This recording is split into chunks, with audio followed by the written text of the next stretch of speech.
Hello and welcome to Stage Life University, the world's first completely free online audio, video, lighting, rigging, entertainer, and stage design learning community. So basically, it's a community where we're going to teach you everything that you need to know as far as the basics go.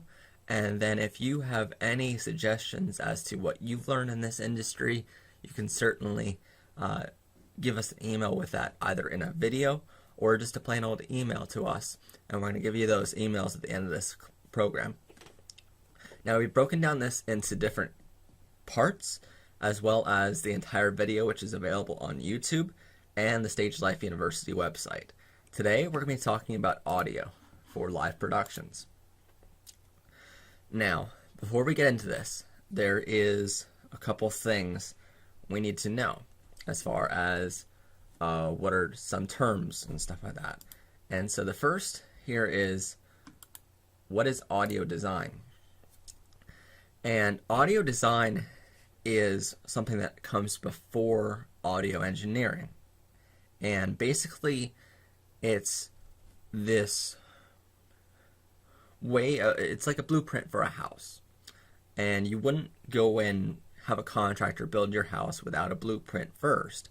And so audio design is kind of like the blueprint there, only a designer had to go in and tell blueprints and draw up all these things and say, here's how long this beam needs to be, here's how long this 2x4 and so on need to be, and here's what we're building overall. When it's audio design, an audio designer comes in and tells the audio engineer, here's what we need to build, how we need to build it, and here's where we're going to place these speakers in order to make it fit everything. Here's how big of speakers we need, here's what type of speakers we need, and here's what type of microphones, all that kind of stuff. So that's what an audio designer does. And now what you should know is audio designers are a lot of times specialized. They're audio engineers that decided there's very specific things they need to know about audio design, and so they specialize in that field. However, that doesn't necessarily mean they don't know what audio engineering is, because remember, every audio designer knows how to be an audio engineer.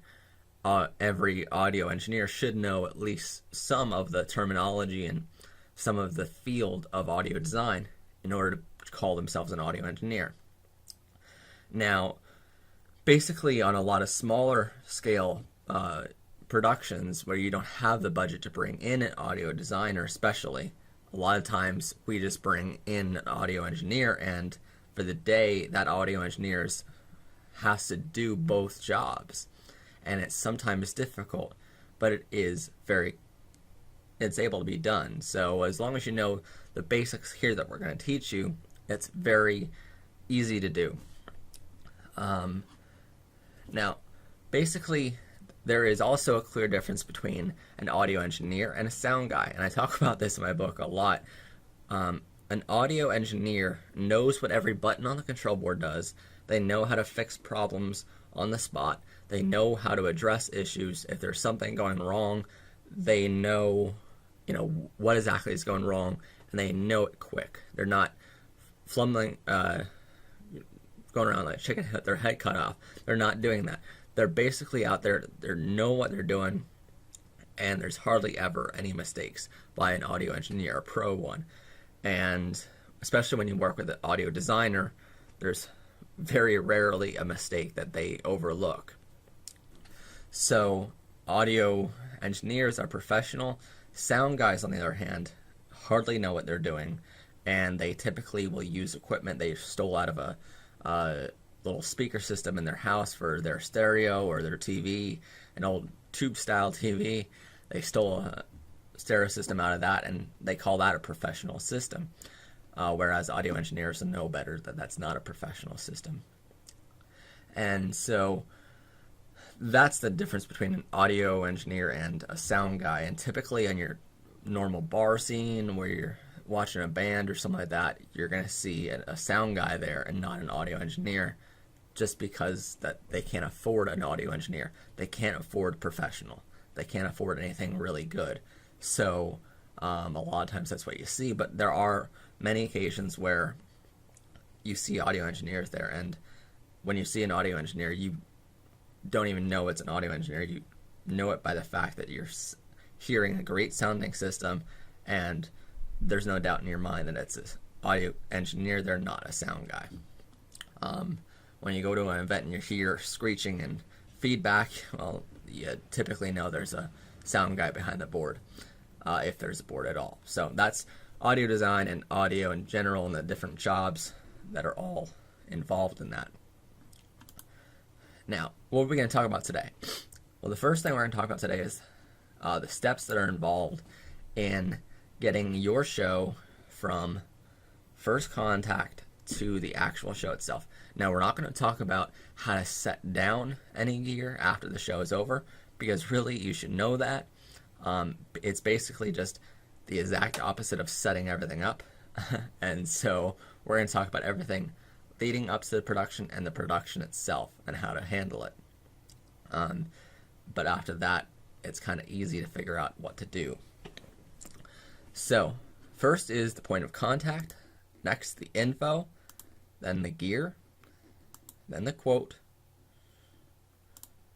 and finally the production. Now what you're going to notice is we put production at the very end of this, and that's for a very good reason. Typically production is the last step. A lot of times people think, oh, being an entertainer or being involved in this industry is so easy. Anybody can do it, you know. Typically this is one of the hardest jobs that are out there because it's very underappreciated. And when people come out to a show, they think, oh, you know, this entire set was here and all these lights were already here and all you had to do is go up there and play your guitar.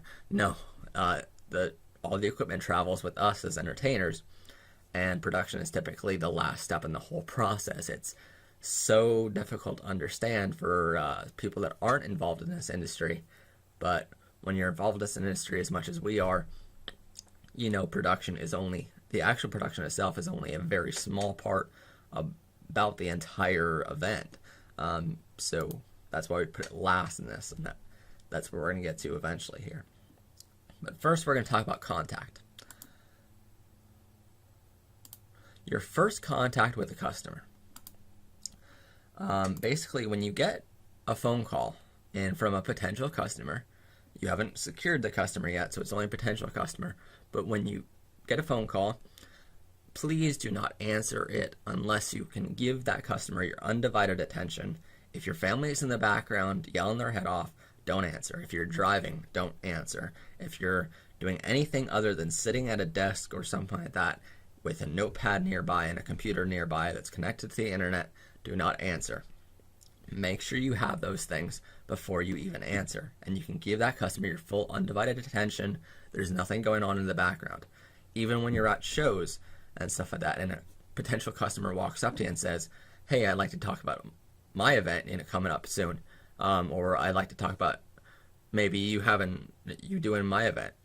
Typically, I just tell that customer, here's my business card, and please give me a call in the next couple of days when you're available, and let me give you my full undivided attention. Right now I'm working this event, and typically they understand, and if they don't understand, I explain to them, when I'm doing your event later on, you want me to give you my undivided attention, and so please give me that time here at this event to give this customer my full undivided attention. That way your job is your only job at the time, and then you worry about future things at a later moment when you have the time to take that call.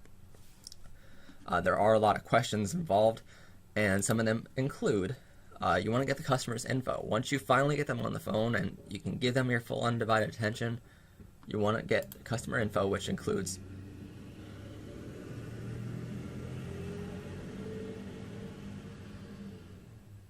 truck. You want to get the customer info, which includes person of contact's name, which we typically call the POC name, the phone number of the customer, a cell phone number if they can give it to you, an email address, physical address of the customer, and a website of the customer.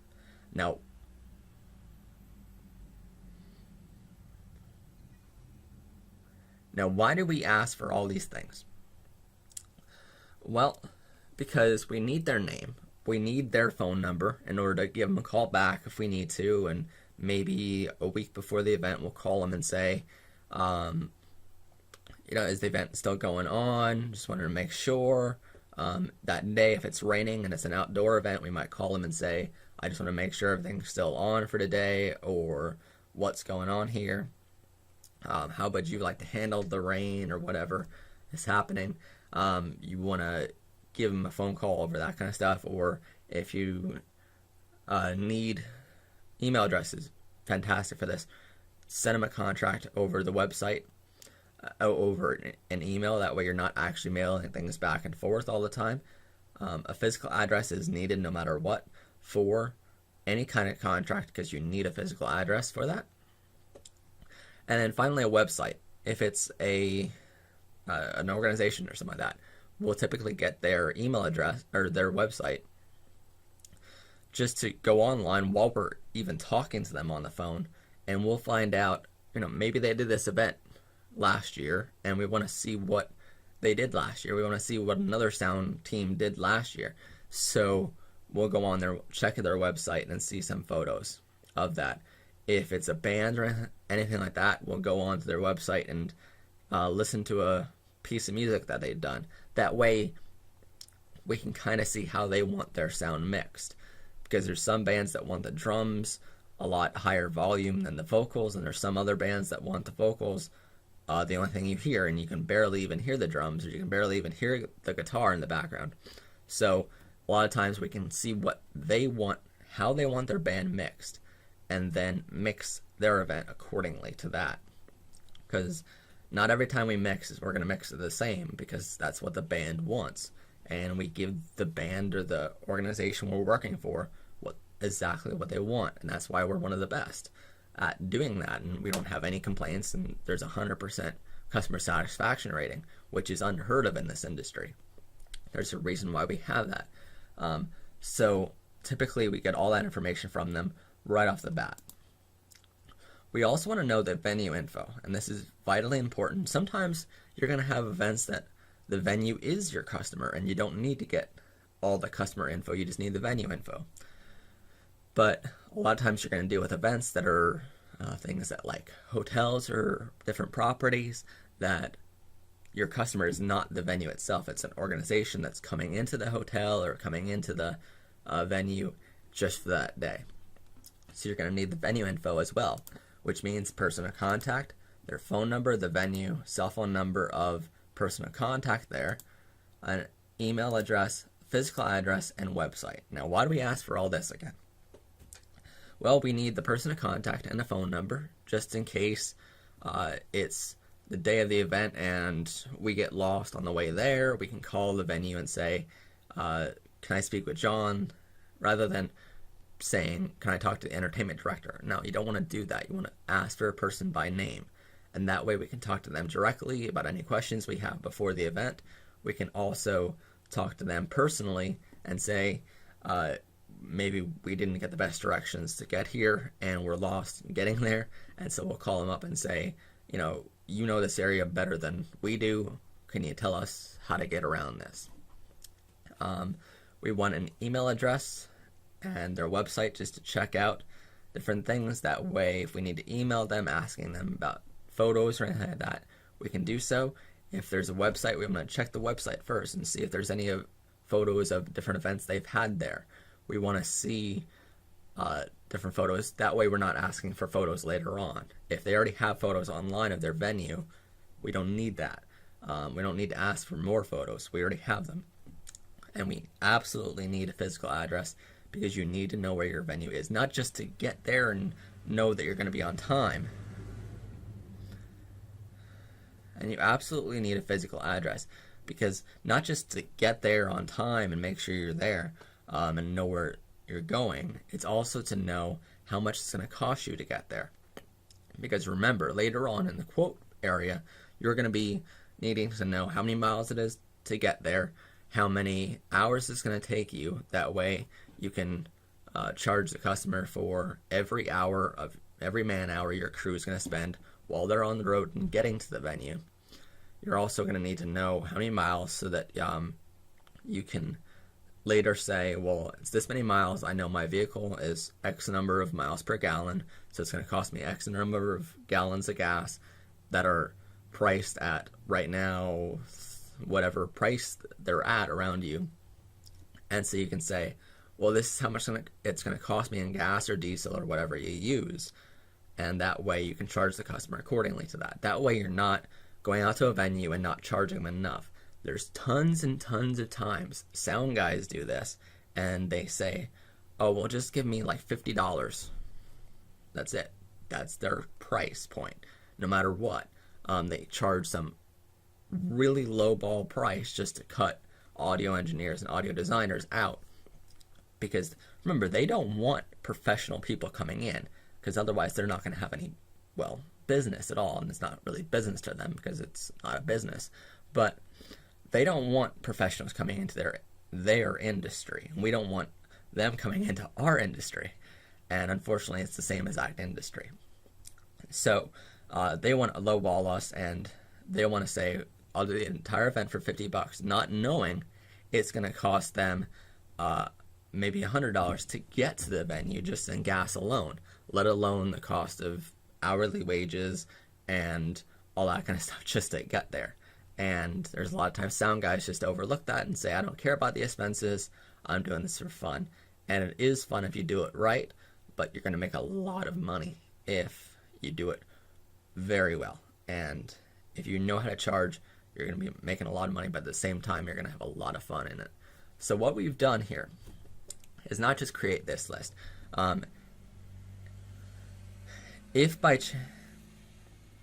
this list we've created just to give you an idea. Now there's also more questions later on you're going to need, but this is also available on our website as a downloadable PDF file.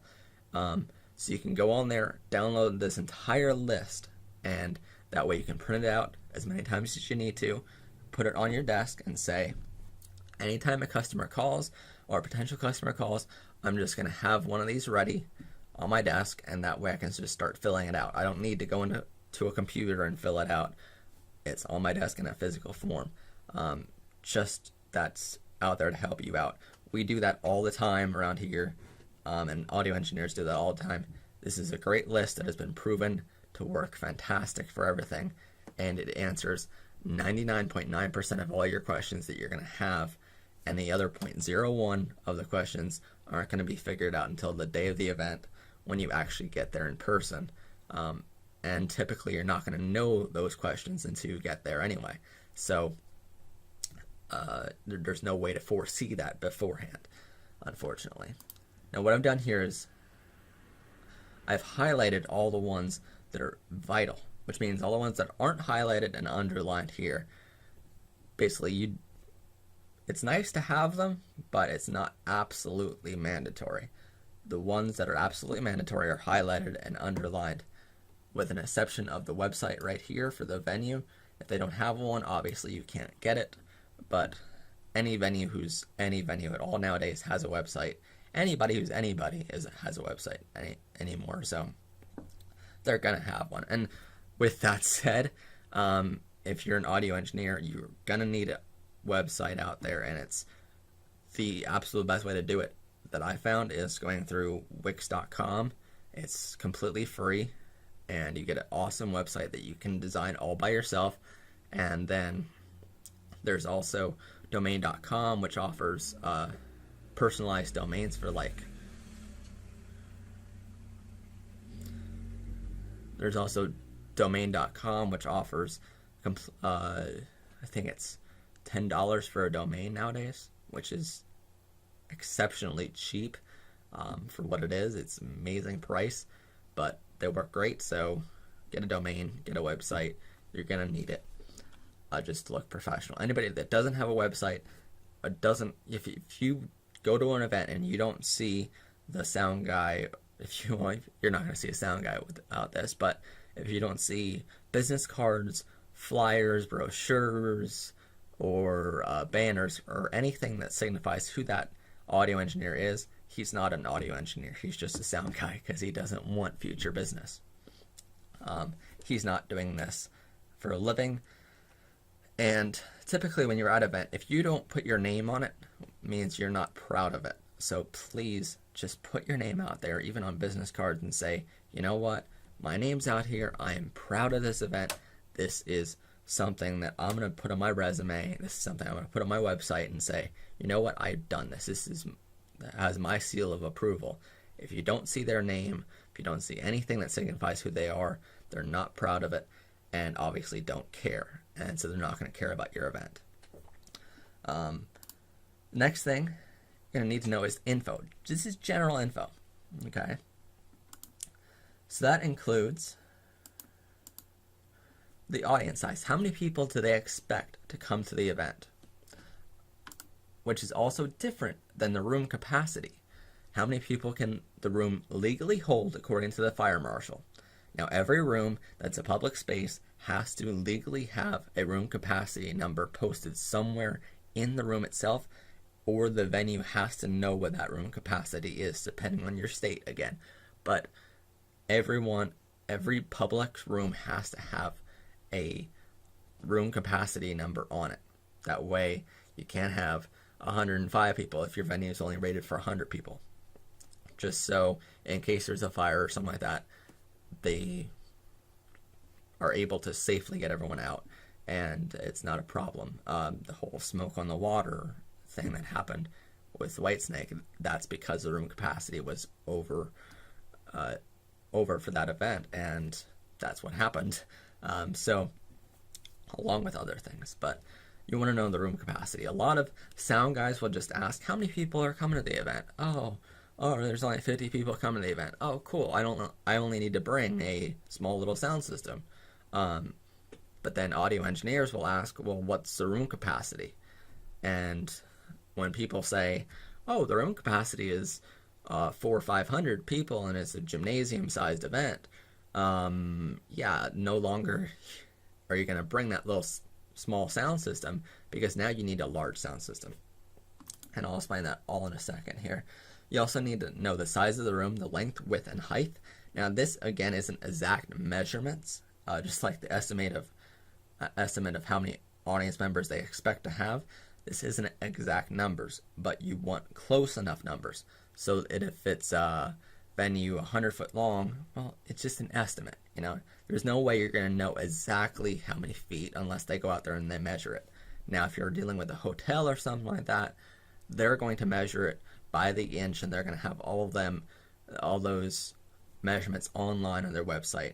That way, any of their potential customers can go on and see. So that's, again, why you want the venue's website.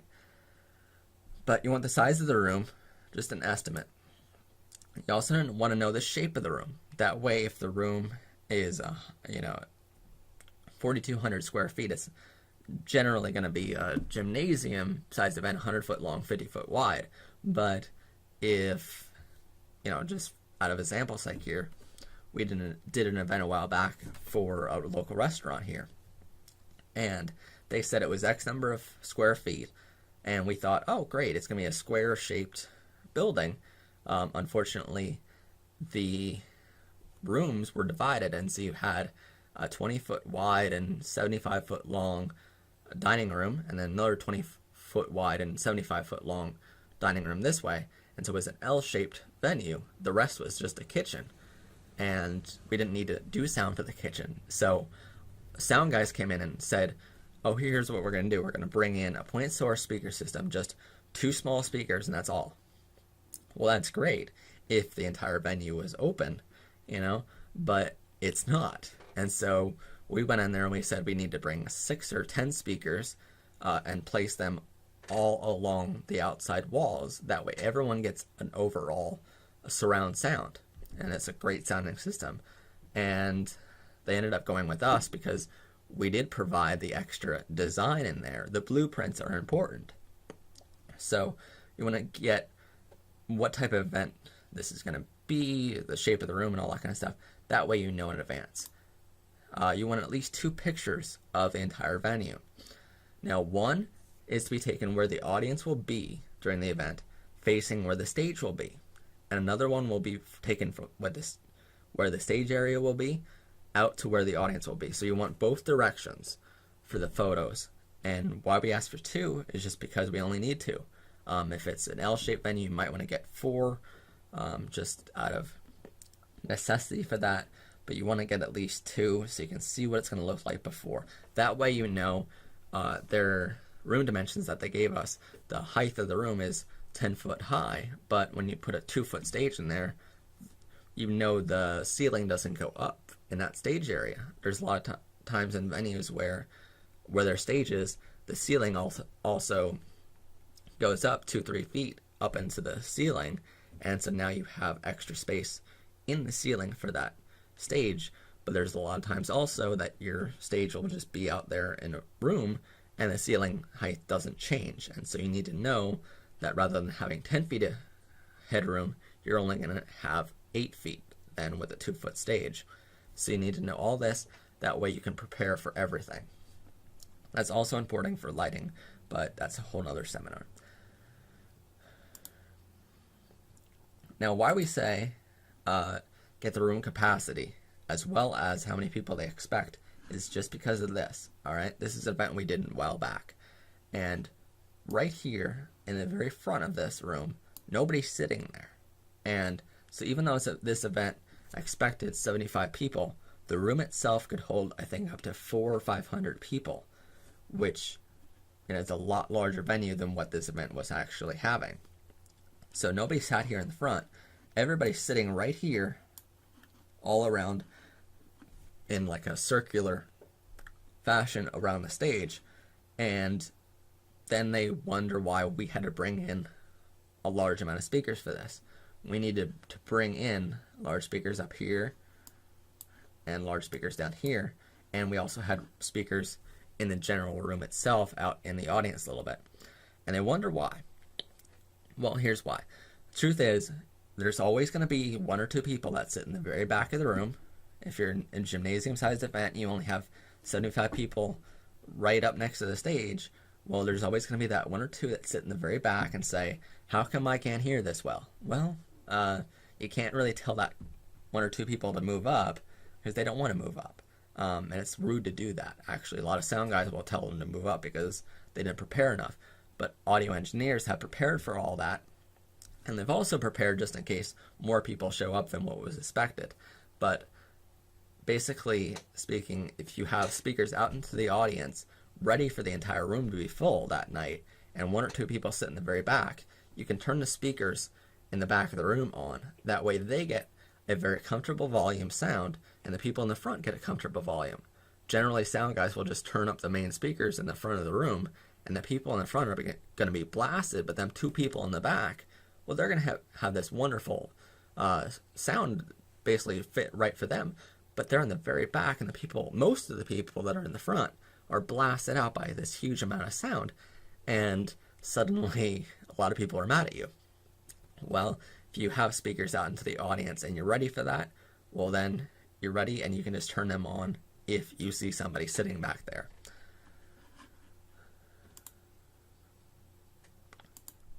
Now the next thing you're going to need to know here is more info actually. First off, what type of event will this be? Will this be a product showcase, a band performance, a wedding? What is it going to be? Because you need to know exactly what you need to bring later on. You need to know what class is the venue. For instance, is it going to be a 5-star restaurant, a 4-star restaurant, all that kind of stuff? Because you need to know not only as far as your equipment goes, to bring a little bit nicer equipment. Say, for instance, if your spotlights or if your speakers or microphones aren't in the best condition and you bought them used or something like that, you want to bring in nice looking equipment, so you might want to rent extra equipment for the day just for that. If your cases are all banged up, you want to bring curtains to cover them over, or you want to be able to hide them during the actual event itself. But you also need to know if you need to bring a change of clothes. For instance, an event we did maybe 2-3 years ago now with a local venue here, as a local restaurant. It was a 5-star restaurant, and we were doing lighting and video work that day, but there was a sound guy that was hired in, and it was obvious he was a sound guy. He showed up in t-shirt and jeans for the event. We showed up in polo with our logo right on it and khaki pants just to set up the event, and then we changed into a suit and tie later on, right before the audience started to come in. And he stayed in his t-shirt and jeans all night long, and he got drunk. And so there, again, there's the difference between a sound guy and an audio engineer, because audio engineers will come with a change of clothes. So you need to know all that. That way you're prepared, you bring a change of clothes. If you need to rent a tuxedo, that all can be factored into your cost and stuff like that. So that's also for you to know. As far as setup time goes, you need to schedule an extra 15-20 minutes to go get changed. That way you're not running late. You also need to know how many mic inputs you're going to need, how many microphones they're going to need on stage, and so on, and how many line inputs you're going to need. And we're going to explain what the difference is between them in just a second. Next thing you need to know is finally the event itself. What date is the event on? You're going to need to know what time does the event begin, and what time will the audience begin to arrive. Now, in saying that, typically speaking, in this industry, there's typically a 2 to 3 week process time. So if someone calls you the night before the event or something like that, and just a couple days ago, somebody asked me, oh, well, I have this huge event going on, I think it was 2 hours away from where we're based here, and this huge event, there's plenty of shows in the future for you if you do this for me, but it's in 2 days. Sorry, Charlie, that doesn't happen. You will find sound guys will do that type of event, but again, they're losing money at it, and again, they don't know what they're doing. Typically speaking, you need at least 2 weeks to prepare for any event, no matter the size. As far as medium and small shows go, if you're having a large event, there's typically about a month to a month and a half waiting period just to get prepared for that show. Because remember, if this was the only show I was working on, great, I can probably do it in about a week or so. But unfortunately, that's not the only event I'm doing. I have other events going on all the time. So as an audio engineer, you constantly have that turnover. So you want to make sure there's enough time in it for you to do your job properly, because you don't want to show up and not do your job well. So typically there's 2 weeks there. Anytime after that, typically the price you charge, there's an extra fee for every single day as you go further and further towards where the show itself will be. You want to know what time the event begins, because you need to know, hey, if it starts at 7 o'clock, we need to be set up by then. We can't just show up at 5 or 6 and have a bunch of stuff to do. If the audience will begin to arrive at 6 o'clock for a 7 o'clock show, you can't be there setting up things still at 6 o'clock. You can't still be plugging cables in everywhere. You need to be set up completely and sitting there behind the front of house, behind the control board, waiting for the event to begin, just like the audience, when they start to come in. When they start to come in, they don't want to see you running around like a crazy person. They want to see you sitting in your seat in the front of house and done. Everything you need to do, sound checks are done, everything's done. All you need to do now is just play some music in the background and wait for the event to begin. A lot of sound guys won't do that. They'll just keep going, and it's 5 minutes to the show time and they're still setting everything up, and it's like, why? Obviously you're not professional enough to show up on time. So audio engineers and designers will plan for all that. What gear will you need? This is the biggest question in this industry, and I don't know why. Just like with anything really, film, lighting and stuff like that, the gear, is typically the most important thing most people think about, and it's not that big of a burden, really, if you know what you're doing. And that's why we're going to give you a bunch of tips right now on how to do it. Now, a lot of times sound guys will do this, and a lot of times performers will do this. I've even seen venues do it. For instance, a local school that I used to attend actually bought one of these systems and then there are several times that not only that venue, but a lot of performers and venues call me in and say, "Can you make something? Can you help with this event? Can you help me set up this system? This system sucks. Can you help me with it?" And here's why. Typically, the two biggest issues people have with sound systems are these two brands. And audio engineers know, audio designers know, as well as everyone else should know, these two completely suck. And everyone everywhere gets these two systems because they see, oh, they're only $700 a piece. So that's extremely cheap for a sound system. And it is, because it's a cheap product. Typically, I know we're going to go over this, you can get yourself a system that's much better system for the same exact price. Just people buy these two systems because they are out there, they're used a little bit, but they suck. And people go, well, $700 is a whole package. We don't need to buy parts individually. So a lot of people will get this system thinking, oh, everything we need is included in this system. So that's a perfect package for us. We don't know our way around this whole thing. And we're going to show you how to find your way around it. The first is Fender system. If you've ever seen this sound system, that is a huge red flag. I would walk out of the venue, I would walk out of whatever if I saw this thing. Now, typically, I've seen performers use this, I've seen venues use this, and it is possibly, well, it's definitely one of the two worst systems you can possibly buy. It's about $700 to $750 a piece. It comes with two speakers and a mixing console unit / power amp thing that doesn't do much at all. It doesn't mix very well. It doesn't offer you any effects. It doesn't offer you any equalization. It doesn't offer much of anything at all. Just simply put, it is about the worst system out there. But people say it's only $750, so it must be good, but it's not. Another one that people get all the time is a Behringer system, and not just this one, but Behringer in general. It's just horrible. And here's our little slogans for it. Fender makes great guitars. As a matter of fact, I have a Fender guitar. It is amazing. Unfortunately, Fender absolutely sucks at making sound systems, okay? Fender is not a sound system company. They are a guitar company. They are an instrument company, not a sound system company. Fender makes great guitars. As a matter of fact, I have one.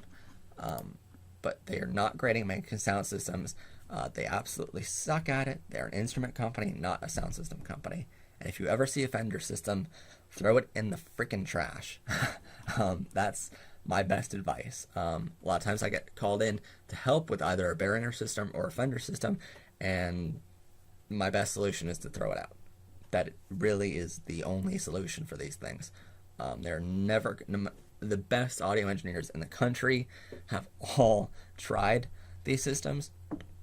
I've worked with tons of the world's best audio engineers who have all been called for these type systems, and keep saying, these are the best in the industry. And I'm one of the best sound engineers around the area where I live, and we can't figure out how to make one of these systems sound better because there's just no way. It's so cheap of materials. They're just so cheap of systems. Our best solution is to throw away. Behringer, their slogan really should be, it'll only work for a day. Because, well, simply put, it will only work for a day. I had a Behringer mixer a while back, and it was a 2-channel, 2 mic input, 4-channel line input system mixer, and it worked for a day. And then after that, it was the best distortion pedal for my guitar I could ever ask for because it sounded that bad. It was best distortion pedal, but it sucked as a mixer. It didn't work at all, and about a week later it completely turned off and didn't work ever again. So just as a warning, it won't work. Everyone I know who has Behringer anything threw it out in the trash, and it sucks. Again, the best audio engineers in the entire country and the world have come together and they said, these two systems, yeah, dumpster trash. Really, nothing good I can say about it at all, really. And I'm sorry I can't say that, because I'm sure Behringer and Fender are out there listening somewhere. But please make your product better. Now, for the same price range, and this is the crazy part, because a lot of people see these systems on Musician's Friend or Sweetwater or wherever you get your equipment from. They see these systems and they say, oh, wow, what a great price, and it all comes in one little package. That's great. Well, you can also buy this gear for this same exact price. I just want to point out, $700, okay. Now, this is not a pack itself. Matter of fact, this pack itself comes with a Behringer mixer, but if you're going to buy these items, don't buy them all in one set. You're not going to find a great all-in-one set out there. Now, if you notice, with the Behringer and Fender systems, you get two speakers, and that's just left and right. With this system, it's the same exact price, but you get four. Okay, so you get two custom, I believe, 12-inch speakers. They're powered, and we're going to explain what the difference between a powered speaker and a passive speaker is. But there's two 12-inch speakers up here on tripods, which is insane, and then two 15-inch cabinets, which can be used for monitors or just extra side fill speakers. Typically, though, with these type of speakers, you don't need subwoofers. With a small sound system like this, you can just use these subwoofers that are built into the actual speaker right here. You notice there's a subwoofer here, and there's a it's called a tweeter there, and that's your highs right here.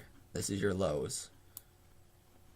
So highs, lows, okay, and whatever sound you're putting out through your system. So the high pitched tones are going to come out through the tweeter, and the low pitched ones are going to come out through the subwoofer down the big diaphragm speaker. Okay, now I'm just going to clear this really quick. Now, it comes with 4 speakers on stands, these 2 on stands, and then it also comes with 2 microphones, okay? And typically what you want to buy is SM58 from Shure microphones. If you do not, now, I don't care what size place you're based in, if you're out of an apartment or if you're out of a house, a garage, or whatever. A lot of people start in their garage and work their way up to buying a warehouse. A lot of people will start off with a system like this, and they'll start sound companies, and they'll say, you know what, if we get hired for any events bigger than what we can do, we're going to hire out, and we're going to just rent equipment from everywhere. And that's what a lot of sound companies do. They don't actually own much of anything at all as far as equipment is concerned. They'll rent everything, and it doesn't matter how big of an event they have, they'll rent it because it's too expensive to actually buy. But no matter what size you are, if you do not have SM58 microphones, get them. They are the best asset to you or your company ever. Buy at least 2 of them, okay? And then included in this is a Yamaha MG mixer, okay? This is a 4-channel mic input. I believe it's a 6-channel line input. But MG series by Yamaha are the best low-budget mixers in the history of mankind. They work fantastic, not only for what they are as live mixers, but they also can be interfaced into your computer by USB, and then you'll be able to record through different programs like that. And this whole system itself is $100 for each speaker, so that's $400 here. And then about $100, $89 in fact for this mixer, then $100 a piece for these microphones. So that's $700 for everything you're going to need here. And the cables, we're going to get to in a second of how much they cost. But for $700, you can get yourself a system just like this. Buy it all independently, and you're going to be spending $700, which is the same exact price as you're going to pay for a Fender or Behringer system. And only this system right here is one of the best you can get for $700. A Behringer Fender is one of the worst you can get for the same exact price. So you're getting yourself a much better quality system for the same exact price. And I don't know why people swear by Fender or Behringer when for the same exact they say the price is the only thing that matters. Well, if price only matters, this system itself is the same exact price and it's much better. So that's just something to start you off. If you're looking to build, then you're going to need more than that, and that's what we're going to get to here in just a second. When we talk about gear, typically we talk about from source to output. So you want to think about your mics and your lines and stuff like that, and then go all the way your output. A lot of sound guys will say, all right, how many speakers do we need? Well, hold on, we haven't figured out how many microphones we need first. Because it all goes in one direction. You can't think about your output before you think about how many inputs you need. You want to think about things as they happen. So however you don't want to think about, just like with building a house, you don't want to think about, oh, what light bulbs are we going to install in all of the lighting fixtures in our house before you think about what 2x4s you're going to use to build your walls. You don't do it that way. Think about source to output. All right. Now, when we talk about source, the first thing is the microphones. And before we talk about what microphones to buy, what type of microphones are out there, we're going to talk about the actual pickup patterns of a mic. This is a microphone pickup pattern, which basically means what is your microphone getting in? So, go grab a mic.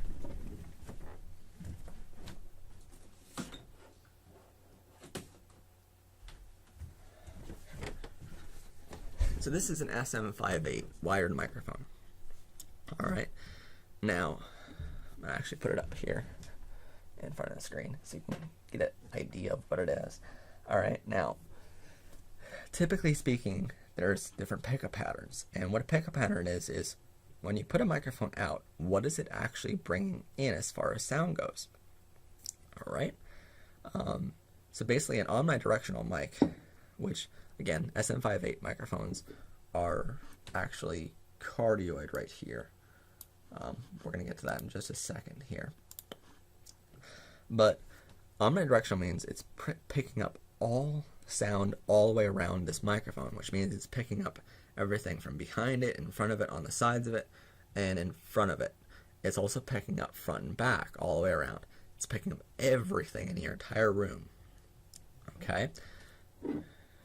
Now, then there's supercardioid, which means it's picking up most of what's in front of here, and then it's only picking up to about here. It's not picking up far behind it, but it is picking up somewhat in behind the actual head of the microphone here. This is your head, this is your body. All right.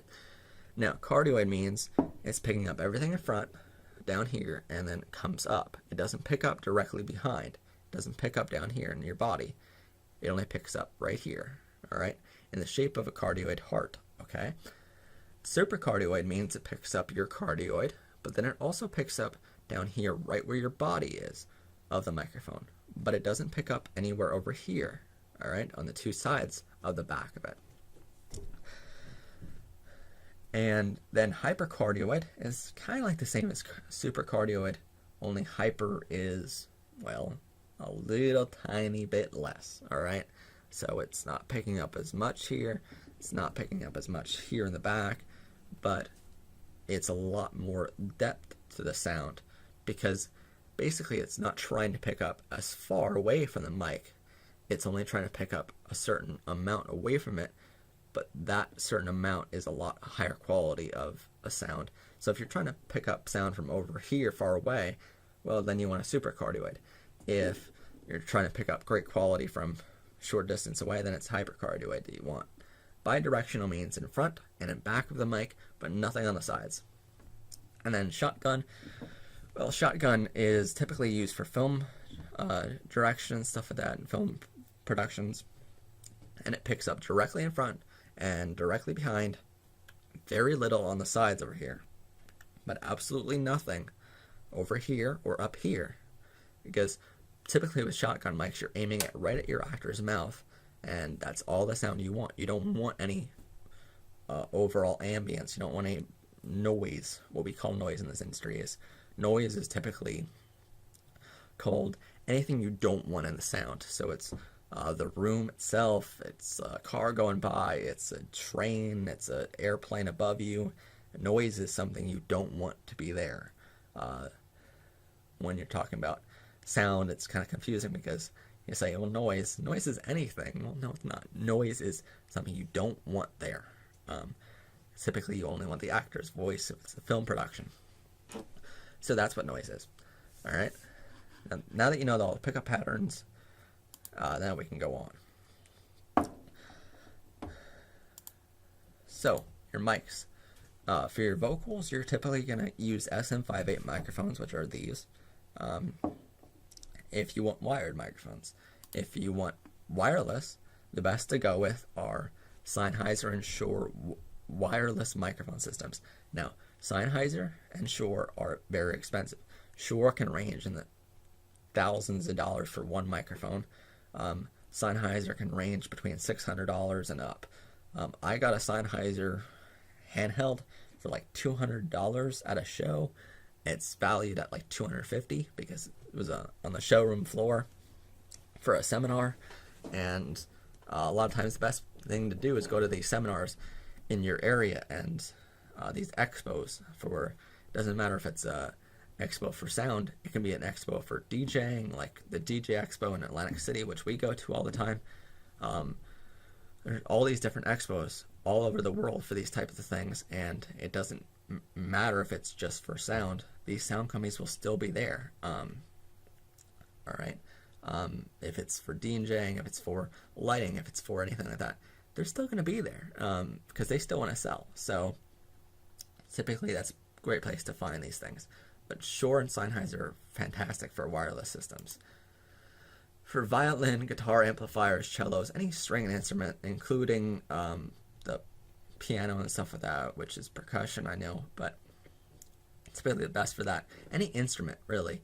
SM57, which is by Shure again, but it's a little bit different design in the diaphragm and the head of the microphone. So it's a fantastic microphone for anything of a stringed instrument, or any instrument actually.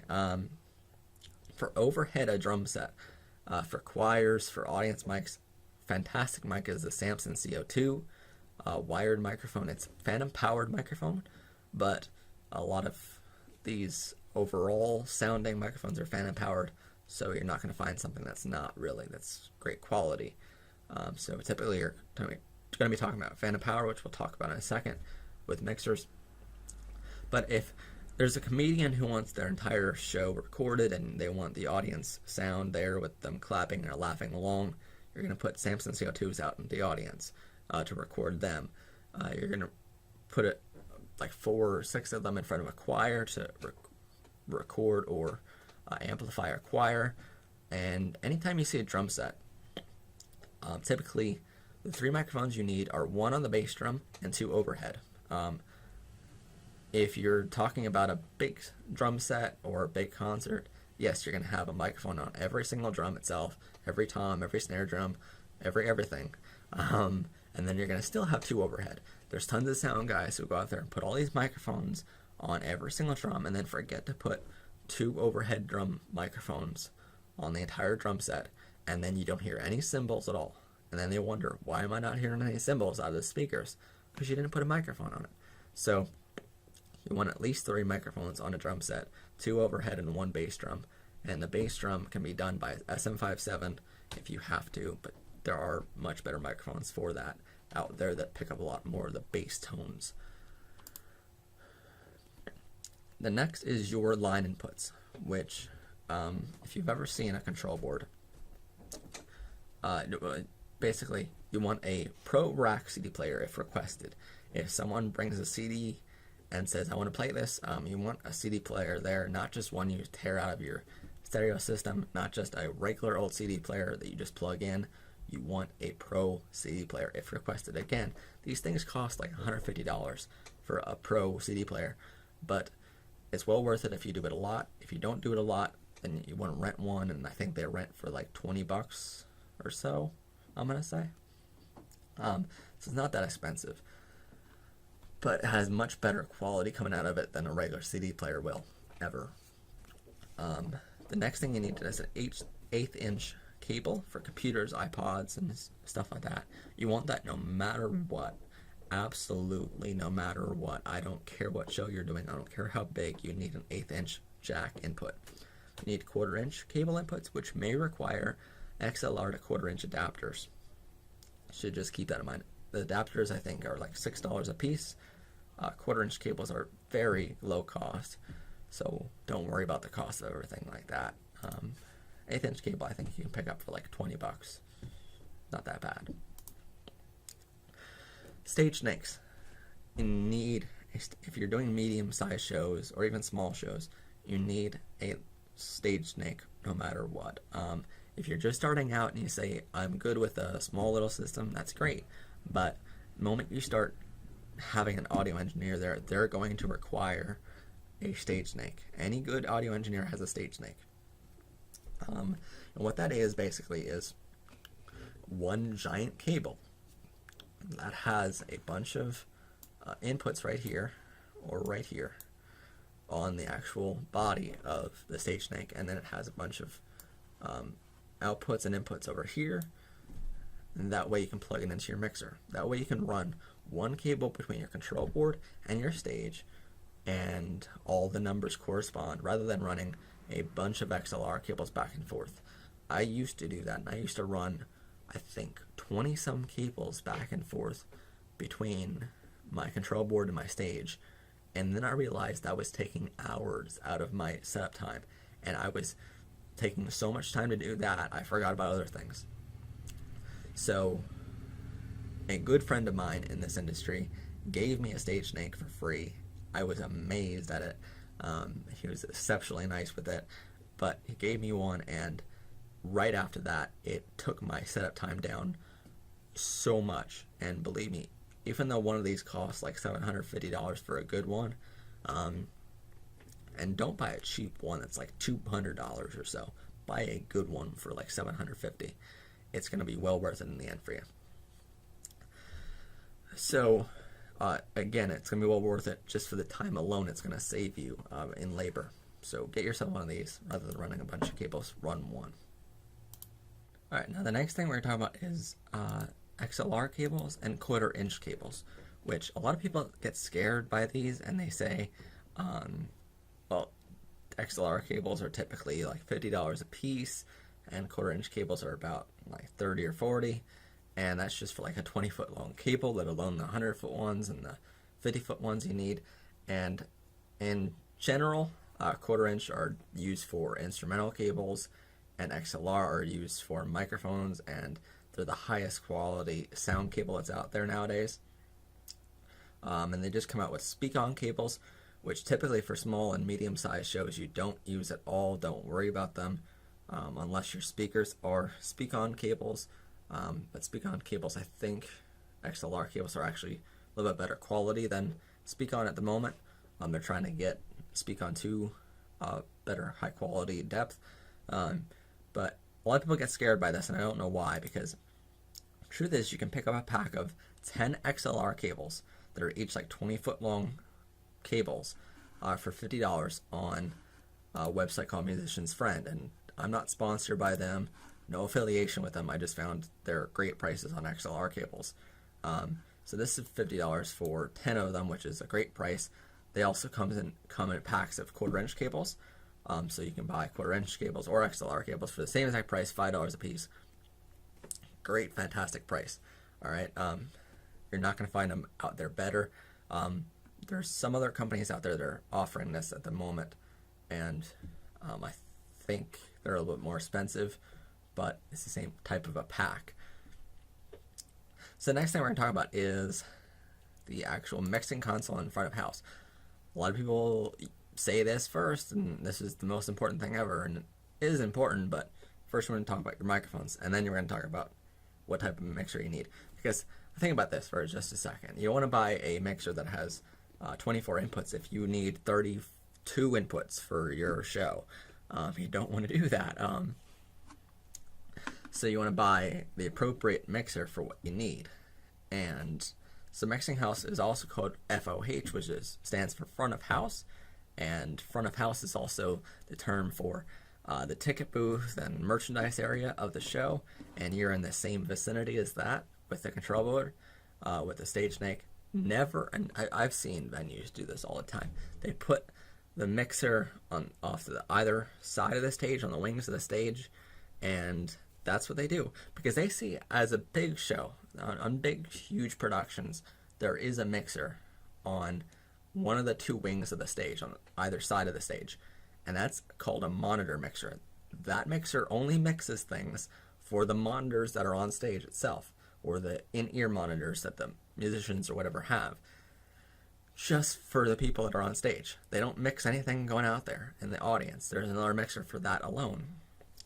And so these small little venues or medium-sized venues will put or sound guys will put a mixer on either side of the stage and say, oh, that's where they put them on big, huge shows. No, it's not. We put mixers there for monitors. We don't put mixers there for audience sound. Every time you've ever seen a sound engineer, we're going to put the mixer out into the actual audience. Where the audience is, we'll typically put it right in the center so that we get the best overall sound. And we know what's happening in the audience. The other thing I've also seen a lot of times is they put the front of house, all the mixing consoles and stuff like that, behind the stage. And a local venue here, near where I live, has their mixer behind the stage. And that's their mixer. And there's a reason why that venue is rated at the lowest quality sound ever in the history of mankind, because you just don't put a mixer there. That's the absolute worst place you can possibly put a mixer, and there's not just one, there's plenty of places that put a mixer on the sides or behind the stage, and they say, it doesn't matter where the mixer is, we want to hide the mixer, we want to hide the front of house. And yeah, you want to make your front of house not be bold and outstated, here it is, but you want it to be in a good place. That way your audience can hear the sound. Believe me, at these venues, people would rather see the front of house and hear a great sound than if you hid this front of house and didn't hear a great sound at all. Because when you're talking about, let's just say for instance, when you're talking about a video production, it's statistically proven that if your video wasn't high definition, it sucked. It had little cuts in it, and it was an old film strip that you just resurrected and stuff like that, and it doesn't look that great. It's not good video, but there's great audio there. Well, your audience is going to sit there and watch the entire thing and say it was a great video. If you have crappy audio and great video and HD video, but your audio sucks and it's cutting in and out and it's squeaky or whatever, then people aren't going to sit there and watch the entire video. They're going to walk out. With live productions, when you're talking about audio and stuff like that, your visual is more important when you're talking about lighting than your audio itself. Because think about this for a second. If you went to a local bar, there's typically the local bands and stuff like that are there, and typically they're not the best sounding in the world because they're drinking or whatever they're doing. They haven't rehearsed enough. The sound isn't fantastic, but the actual show is good because the lighting is awesome or something like that. They have spotlights that are doing different things and keeping you interested. So typically when you talk about live productions, the visual is a little bit more important than the auditory part of the show. But even though that's said, that's on stage. When you're talking about in the audience, they don't care what they're seeing. They would rather see a control board there than hear crappy audio, So it's a give and take type of situation where you have to give a little bit of visual up to make it sound fantastic or make it sound halfway decent even. So just keep that in mind. But front of house, the best brands for a mixing console itself are Mackie, Allen & Health, and Yamaha. If you're talking about a very small budget for your show, or you're production company or whatever you're doing, Yamaha is the best brand. And like I said, the MG series by Yamaha is absolutely fantastic. I have an MG mixer that I use for small little shows, and it works fantastic. You can record out of there with a USB into your laptop or whatever, so that if you need to record audio as well as do live sound, you can do both at the same time. It works fantastic for that. So Yamaha is a great brand for that. But if you have more of a budget and you need more mixing powers as far as equalization goes, and as far as just everything else. I mean, basically, when you talk about a mixer, you want to have certain aspects in your mixer, such as equalization. You want to have different little control items in your control console. That way, you don't need to bring a rack of equipment with you, okay? We're going to explain that in a minute. Mackie is the absolute best brand for small and medium-sized venues, hands down. If you had a huge budget. Now, I'm saying this out of just pure experience here. Yamaha, their mixers range from like, I think $100 to like $500 or $1,000 for a bigger one, but you don't want to buy. If you need a big Yamaha with a lot of inputs, you want to go with a Mackie. Mackies are, again, $100 to, I think, $3,000. Then Allen & Health is from like $2,500 to $10,000. So if you have a huge ass budget, then go with the Allen & Health board. But Allen & Health board, there's no advantages or disadvantages, and I don't care if you disagree or agree. If you have an Allen & Health out there and you're watching this, the best designers and engineers in the world have already said, there really is no absolute difference between Allen & Health compared to Mackie, and Mackie's a whole lot more cost efficient. So just keep that in mind. If you want to save some money on your board and buy a Mackie. They're hands down the best for the best price. All right. But I have a Yamaha MG series 16 input, and then I have a Mackie 24.4 onx mixer, which is a very industry standard board to have. And you want to have a couple different boards if you're a production company, or if you're doing this a lot, or if you're a pro sound engineer like I am. You want to have a couple different boards. You want to have one for very small shows where it's only 2 or 3 inputs.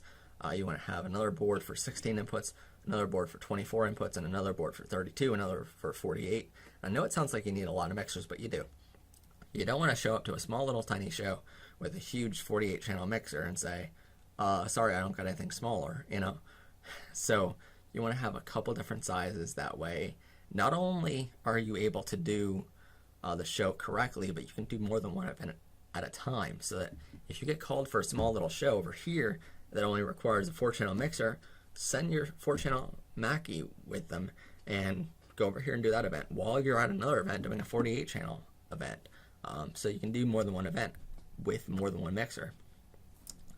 That's the best brands for small and medium-sized shows. For large, huge shows, there are other mixers that are a lot better for that, for like stadium-sized events. But again, we're not going to talk about that all that much in this seminar, because simply put, there's not a lot of people out there doing those size shows. You want to choose a console with plenty of inputs and outputs.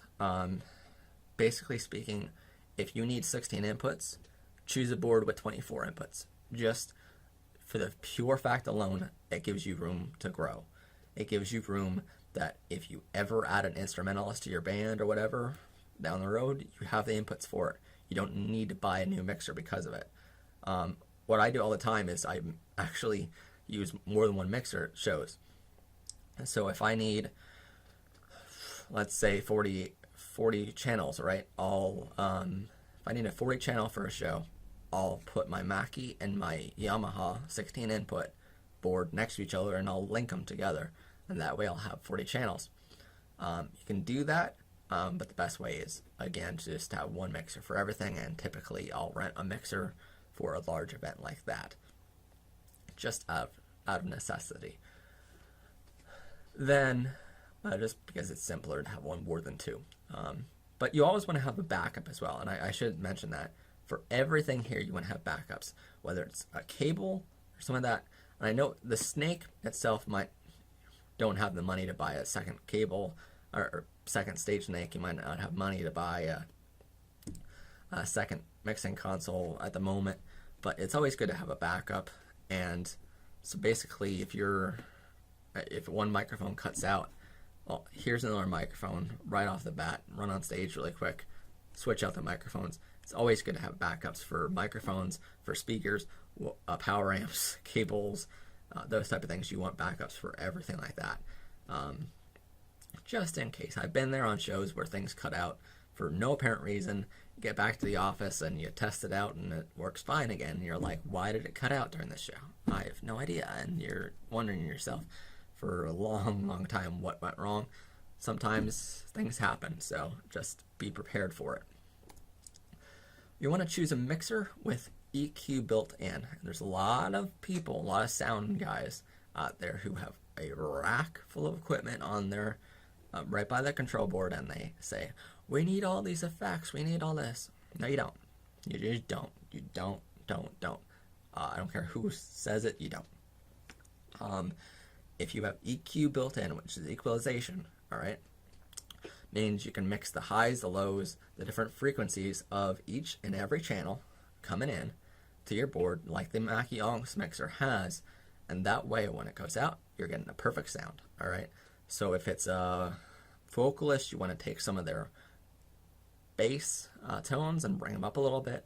If it's a bass drum, you want to bring some of them bass up, but you want to take the high-pitched tones out, so you want to bring that down a little bit. Equalization is great, but you don't need a rack little, there's ones, I think, for around $200-300 equalization machines that you can buy for your rack, and they're great pieces of equipment, just you don't need them if you have a mixer that does it already. And if you spend your money wisely on a mixer, you'll end up spending, for a good Mackie like mine, I think they're up to like $1,800 right now. But when you think about it, that's not that much. When you can buy a mixing console for $1,000 or so, and then you still need 24 different machines that cost $200 a piece for equalization. So it's like, well, now you're spending way more money for the same exact thing. And when you buy a good mixer, it's all in one unit. You don't need to bring a rack of equipment with you. So make sure you buy a good mixer. For goodness sake, no effects. There's so many times people put so much reverb on sound, or they put all these different effects on their vocals. Matter of fact, a band that we just did sound for a little while back told me, oh, don't worry about the microphones. We don't need any of your microphones. We'll have all of our own microphones. And there's a reason why they told me that. Because before they plugged their microphones into my Stage Snake, they put all these different effects with an effects rack on the stage that they needed for their vocals. The moment we took away all their effects, they absolutely suck at singing. And then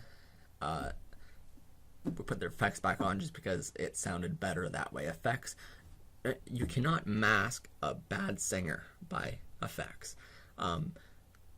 Typically speaking, yes, maybe the effects sound a little bit better than what they do alone without any effects, but you're still going to notice that they're using plenty of effects. There's no way to completely hide the fact that you're using effects. So it just sounds so horrible that it's just, don't use them. You do not need them, and any pro sound engineer out there will tell you it's part of your character as a sound engineer. Typically, I tell people all the time, I do not add any effects to your sound. What you put in is what you get out, just amplified, all right?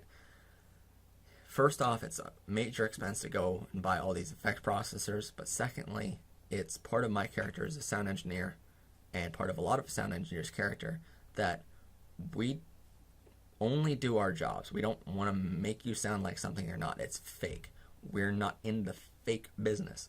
If you are a fake performer, if you go out there and you put a bunch of effects on your guitar, then great. But if you put a lot of effects on your vocals, like I said, well, guitar, you're allowed effects because it's distortion, different things that you might get out of your guitar.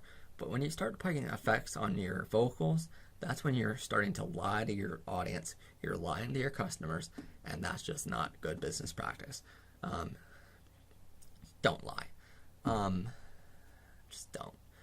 And so that's why people like me and a lot of other sound engineers swear by not using effects and refuse to use effects, which is exactly why for that latest band we turned them off 5 minutes into the show. As soon as we realized they were using them, they were turned off. And sorry, Charlie, that's what you get. If you are a horrible singer, well, I'm going to amplify that as a sound engineer, and a lot of people are going to hear that.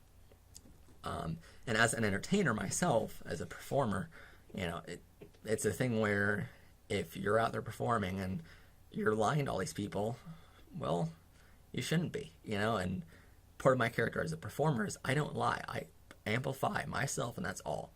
No effects, no processors, no nothing. That's exactly what you're getting, is what I sing.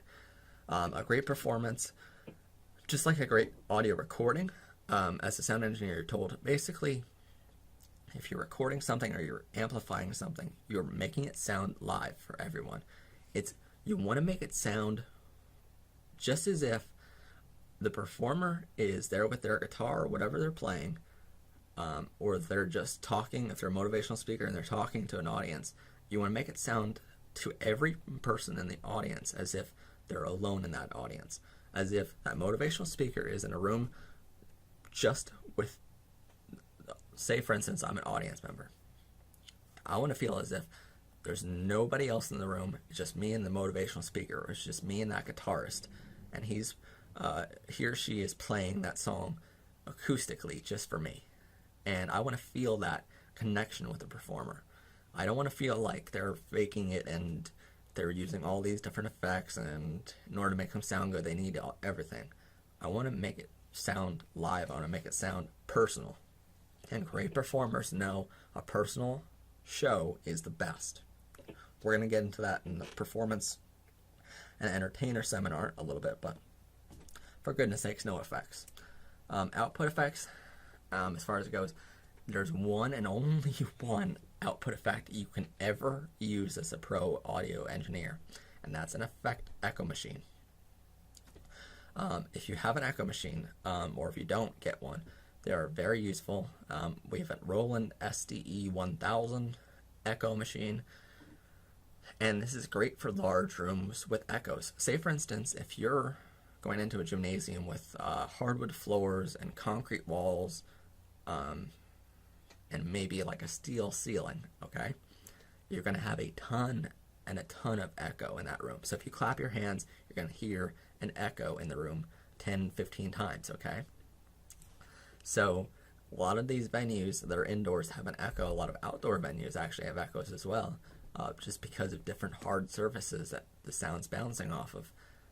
And audience members even add another layer of echo to everything, so keep that in mind. But you're going to have a lot of echo in a lot of different places. And if you have a smartphone or whatever you have, have your phone sitting right here at a table, right in the middle of the gymnasium, or hold it out with your hand and just make someone clap their hands right next to your microphone, all right, right next to your cell phone, and record that. That way, you're going to hear the initial clap, but you're also going to hear it coming back, bouncing off the walls. And what you're going to do is you're going to take that recording and you're going to see the waveforms in your smartphone or whatever you're using. And you want to see the waveforms as they appear in the initial shock of your clap, but you want to also see the waveforms later on, 10, 15 milliseconds later, with the echo coming back to the microphone. And what you're going to do is you're going to take whatever milliseconds between your initial clap and your echo, and you're going to take that millisecond increment and put it into your echo machine. And say, for instance, it's a 15 millisecond echo. We're going to put 15 milliseconds into our Roland SD 1000 digital delay, and then we're going to just add it to everything we put out in output. And if you add the same exact echo to a room that it already has, well, you essentially got rid of your echo. There's still going to be a little bit there because there's always going to be a difference in For instance, one wall is always going to be closer than another wall somewhere else in the room. You're always going to have some echo, but there's tons of times where we do a show and people say to me, oh, we have tons of echo in this room. I don't know how you're going to get around that. And then we come in with our echo machine, and then they're blown away, and they say, how did you do this?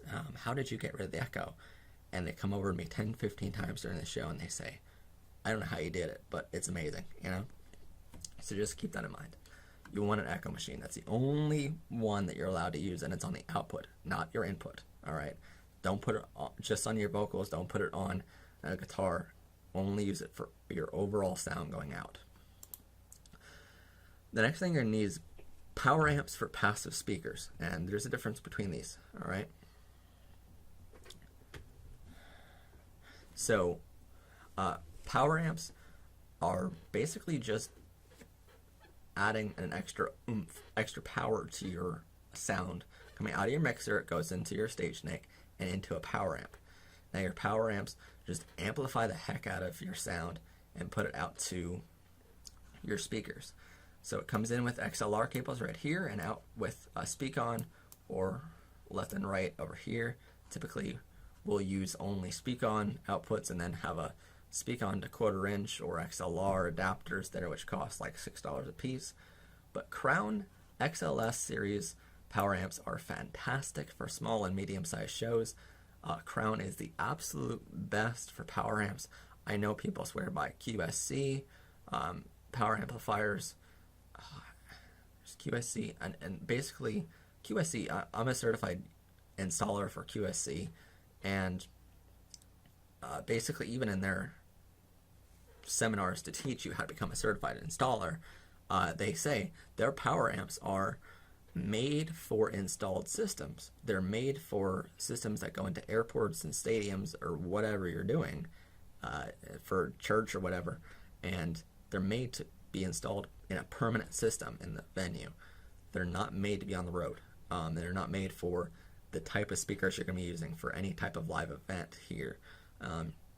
Crown is the absolute hands down best, and XLS series is one of the most cost efficient for the best quality for those.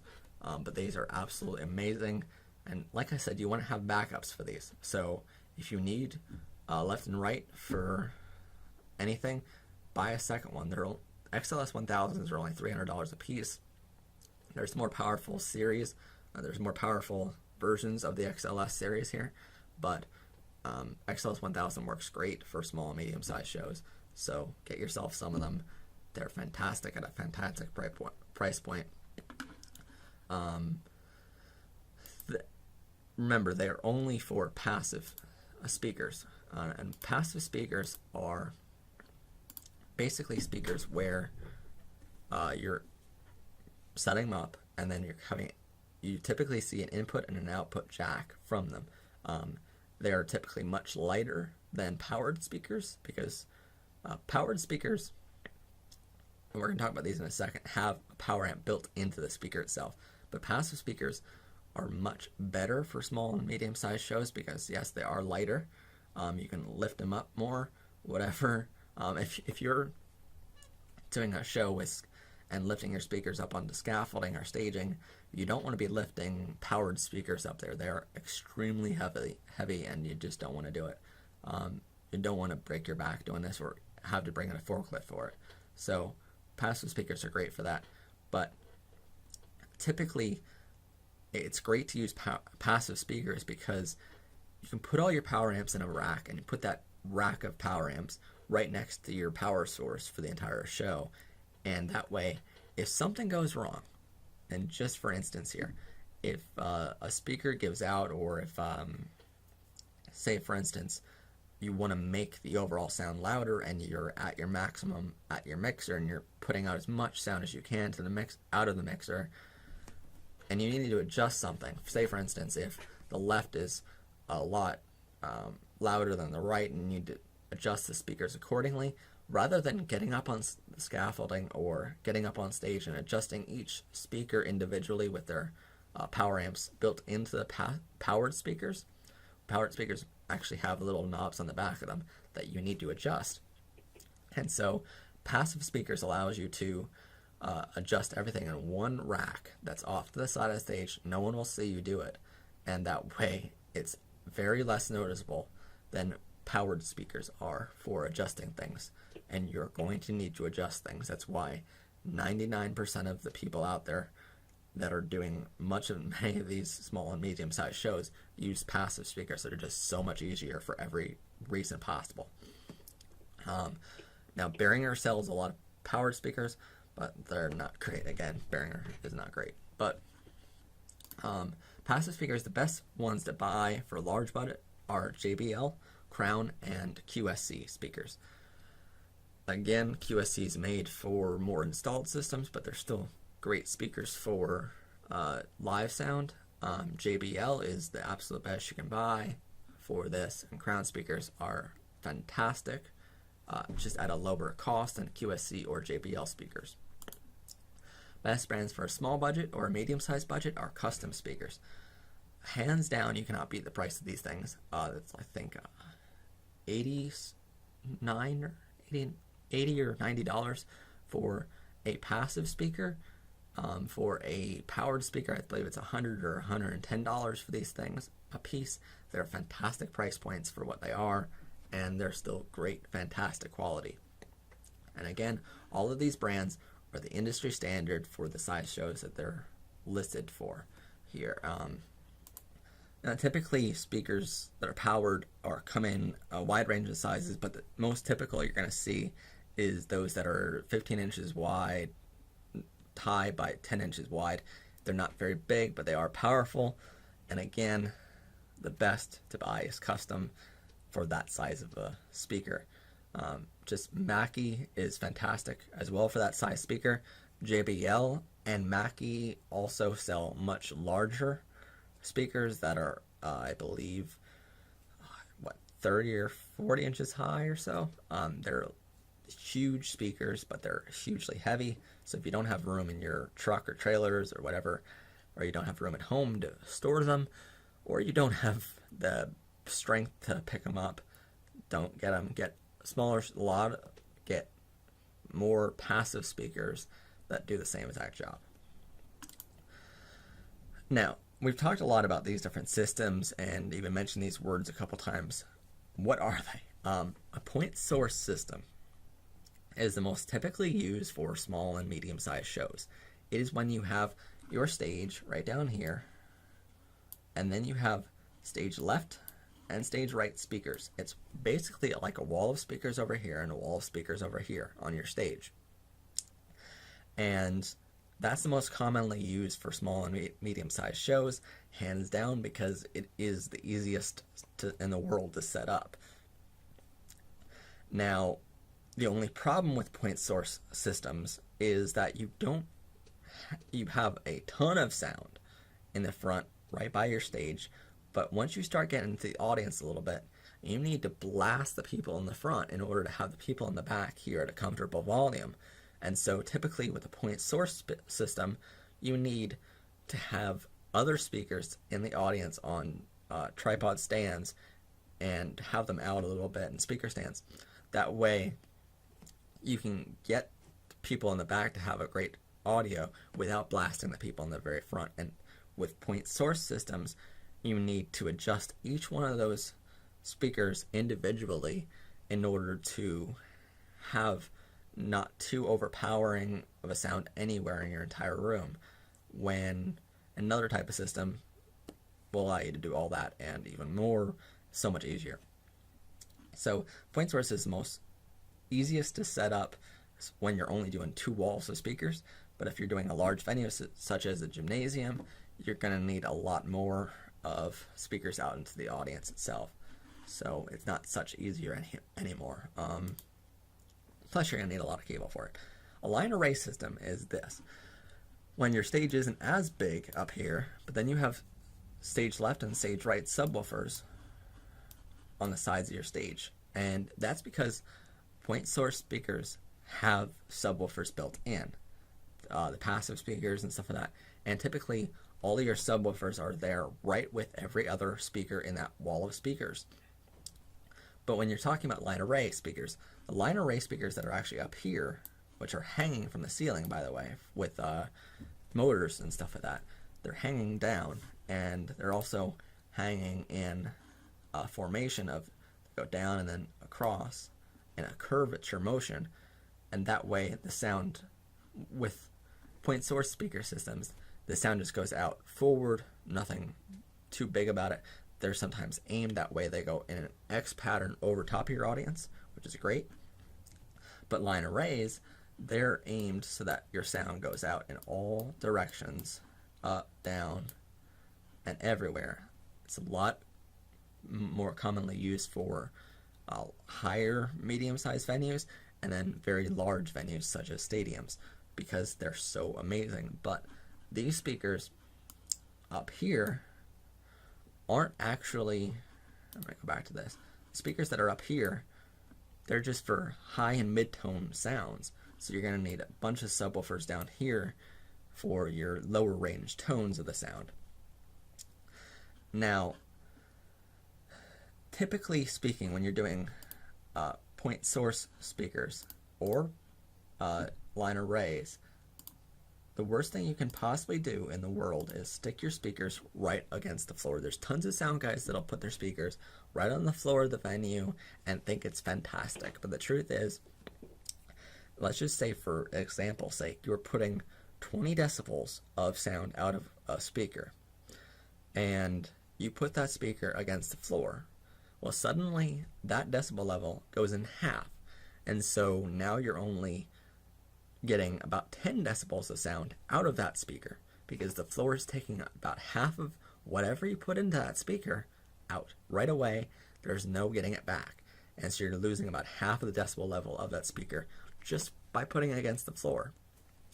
And it doesn't matter what type of floor it is, if it's hardwood, carpet, whatever, it's taking about half of your sound out of there. And so you want to raise it up. And typically in this industry, we either put it on the stage, a stage riser, or we bring in scaffolding to put it on. And again, using scaffolding is why you should use a lot of passive speakers. That way it's lighter for you to lift. And when you put it off of the floor with at least a riser, a table that the venue has, or anything, if you bring it off the floor, you're getting all 20 decibels out of that speaker that you're putting into it. So you're not losing anything. A lot of people swear by putting, a lot of sound guys swear by putting speakers against the floor because they just don't have the equipment. They don't want to bring in scaffolding. They don't want to go to that expense. But after you explain to them that you're losing half of your sound, they go, well, you know, why am I putting all this out there if I'm only getting half of it back? Truth is, you can raise your speakers off the ground and then take all your power amps and just bring down their volume and not work your power amp so hard, and you're still getting the same amount of sound out of your speakers. So typically when you put speakers against the ground, you have to crank up your power amps to an insane level that they're not meant to go. And typically power amps, they're not meant to go above like 75% of what their overall capability is, just because they're not made to do that on a constant basis. You know, they're made to give you power, but they're not made to give you all the power all the time. So that's the three different types of systems. Well, that's the two different types of systems with different variations in there. Other suggested gear that you get or you rent on a constant basis are scaffolding, speaker stands to lift both of which lift your speakers off the ground. They're great for doing that. Mic stands with and without boom extensions. A mic stand regularly great, comes up, and it's great for vocalists. Boom stands are great for instrumentalists who have a guitar in front of them. They don't want to reach over, and it's hard for them to do so. Boom extensions are a great way to do that. You want to have small and large mic stands. Small little tabletop microphone stands for different types of things, such as conferences or something like that, or small microphone stands for drums and amplifiers.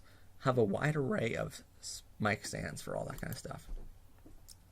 And you want to have plenty of extension cords for power that are plenty of amperage for whatever you're doing. Make sure your extension cords aren't getting exceeded in their amperage or their voltage, and that way they're not overheating. And a lot of people I know put, a lot of really inexperienced people put all their electrical cords into a big bundle, and then they enclose it by a pipe or whatever, just to make sure it's not tripped over or something like that. Or if it is tripped over, no one's pulling the cables out of different things that shouldn't be pulled out of. But that's not good either, because you're putting a bunch of cables inside of another conductor, and it just, don't do that. Have the extension cords and make sure they're organized, but they're out of the way. And then gaff tape, just, you're going to need gaff tape. That's the most commonly used thing, I think, in the industry, so just have it. And you don't want to use just duct tape, because duct tape is going to leave residue on everything. It's going to be sticky, and it's not going to be great. Gaff tape doesn't leave you any stickiness on anything, so it's great for doing that. Great for labeling things, great for whatever you're doing, really. And it's just as strong as duct tape. Now, when you're packing your truck, getting ready for a show, or when you're planning to pack a truck, the first thing you want to think about is the cables. So I'm going to put all your cables in the front of your truck, and it doesn't matter if it's a 24-foot box truck like this, or if it's a van, or if it's a pickup truck, whatever you have, use it to your advantage, or if it's a trailer, use it, and the same principles apply. So you want to have all your cables in the front, all your front of house items right behind that, all your mics and mic stands, then your speakers and rigging equipment, your power amps, and finally your tool cases and utility. Now, why do we organize it this way, and why does the industry actually organize it all this way? Well, because think about it. When you get to a show, the first thing you're going to need when you get to a show is all of your tool cases. All right? You're going to need tools and utility stuff for everything you do. You're going to need tools to do every single thing you're going to do later. Then you're going to need power amps, because you want to put your power amps, set up your power amps right next to your power source. And you're going to set up your power source, you're going to set up your power amps. That way you have power for everything, all right? And the next you're going to need is your speakers, because you want to, when you're talking about getting gear ready for a show, you want to think about source to output. But when you're thinking about doing a show and actually setting it up, you're thinking about output to source. Because remember, you're going to be there long before the performer is. So you want to set up your speakers first, and then when the performer finally shows up, then you're going to set up the microphones. You don't want to set up the microphones and then have the performer wait for an hour and a half for you to set up the speakers. So set up your speakers first. You're going to need your speakers and all your rigging equipment. For instance, a line array system will need motors and stuff like that to raise them up off the ground. You're going to need your mics and mic stands next, and then finally your front of house. And then once you have all of these different pieces all in place, then you're going to need the cables to connect them all, because it's basically like electric in your house. You don't run wires and then put your outlets in. No, you put your outlets, you know where your outlets are going to go, and you put your outlets in, and then you string them all together.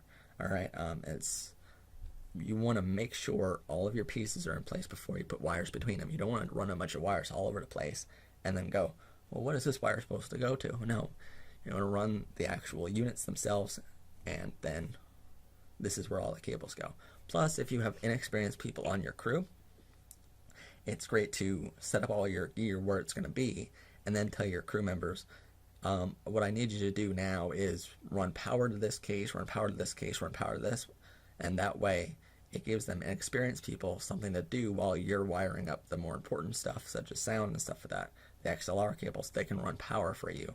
And that way, you're not saying, well, just run a cable to this area over here, and then I'm going to put a case over here later. Well, no, they want to, it's a lot easier to explain to them, well, this case needs power, so run power cable to it. A lot easier to do that when you already have the cases already in place. So this is how you organize your truck, and it doesn't matter what size truck you have, that's the size truck, and that's the typical format to packing your truck. The next we're going to talk about is the actual quote itself. Now, what's involved with your quote? And this, again, a quote is only an estimate of how much it's going to cost your end customer to bring you in for the day. Like I said, a lot of sound engineers will give quotes. Sound guys will just say, "Give me $50 or $100," not realizing it's going to cost them $100 or $150 just for gas alone. So you want to quote them on everything. You want to see what equipment fees you have. First off, just generally speaking here. For example, microphone, a Shure SM58, which runs about $100 to buy. They're $100, and I believe, like Musician's Friend, other websites out there have deals right now that you can buy an SM58 microphone plus an XLR cable plus a boom microphone stand for $110 for all three, which is a fantastic price, and they still have that deal running. So they've had it running for years, and I bought many microphones that way. They're just a fantastic deal. But equipment fees, this is $100 brand new. So what you'll do is you'll divide this by 100, and then you'll be able to say, all right, that's what I'm going to charge the customer for using it. So that would be $1 for this, which when you're talking about a huge production doesn't sound like that much. But when you're doing a medium or large size show, well, you're talking about a lot more than one microphone. Typically speaking, for smaller shows where you don't need as many items, you want to maybe up your prices to like $15 for a microphone or something like that, just because you're not renting as much equipment out to the customer. But generally for larger things such as mixers or something like that, you don't ever charge full price for that mixer. You're going to charge whatever it costs you, divide by 100. And when I say cost you, doesn't mean when you buy something used off Craigslist, don't charge 100 divided whatever you paid for it divided by 100, because then you're just running a used piece of gear. Actually do its value. So if you say, for instance, a stage snake that I got it absolutely for free, but it's valued at $750. So when I give that to a customer, I'm not going to say, you know what, I got this for free, so I'm going to give it to you for free. I'm going to rent it to you for free. No, I'm going to charge them $750 divided by 100. So I'm going to charge them $7.50 or so for that, just to use that one cable. And again, the smaller the show, the more you charge per item, because there's not as many items to rent. You want to include in their rental equipment fees. So if you have to rent a microphone from another sound and lighting company or something like that, you want to include that, and don't just do it out of the goodness of your heart type thing and say, you know what, I don't have a microphone, so I'm going to rent it to you at the same price I would rent it. Don't do it at cost. How many crew members are you going to need? How many man hours? And what are the crew and engineer hourly rates? So you want to know, basically you want to know how many man hours are you going to need to set up the whole thing, set down the whole thing, how many man hours to do the actual production itself, and then you want to think about, well, how many crew members does there need to be there? How many people do I need with me to do this event? And then, well, what are their rates? How much am I paying them per hour? And all of three of these have to be factored into your labor cost. And also travel accommodations, which means if you have to rent a box truck or rent a van or something like that, you need to factor that cost in. How many miles per gallon do those vehicles get? How many miles per gallon does my vehicle get, or the rented vehicle get? And then I also need to know, I have to go back in my info sheet, see how many miles it is to that show, double that to get back home. And so then I'm going to take that times however many gallons I need to get there and back, times how much gas or diesel prices are at the moment. So I'm going to say it's going to cost me $100 to rent this truck, and it's going to cost me, it's going to have 50 miles, and it's going to cost me $3. You can do all the math and see exactly how much it's going to cost you to get there. Then you're going to also see hotel rates if you need to stay overnight. You're going to need to know meal expenses. If it's an all-day event, you're going to need breakfast, lunch, and dinner for all your crew members. And you're also going to need toll roads. A lot of people don't think about tolls when you're going to certain cities. They are having a toll road and box trucks and stuff like that. And the larger your vehicle, the more you're going to be paying for the toll. So keep all that in mind. Now, when you're talking about everything here, all of the ones that I'm circling right now, the ones that are circled are typically all what it all costs to you. Now, equipment fees are different when it's your equipment that you're renting out to your customer, because you already have it. You're just dividing your equipment cost by 100 or whatever you're dividing it by to rent it out to them. When you're talking about the ones that are circled right now, the rented equipment fees, how many crew members, how many man hours, hourly rates, the travel accommodations, all that kind of stuff, you're going to take whatever it costs to you and times it by 1.25 or whatever, because you want to make a profit, obviously. So keep in mind, it's not all it costs, and that's why you give your receipt to the customer rather than the receipts you actually bring in.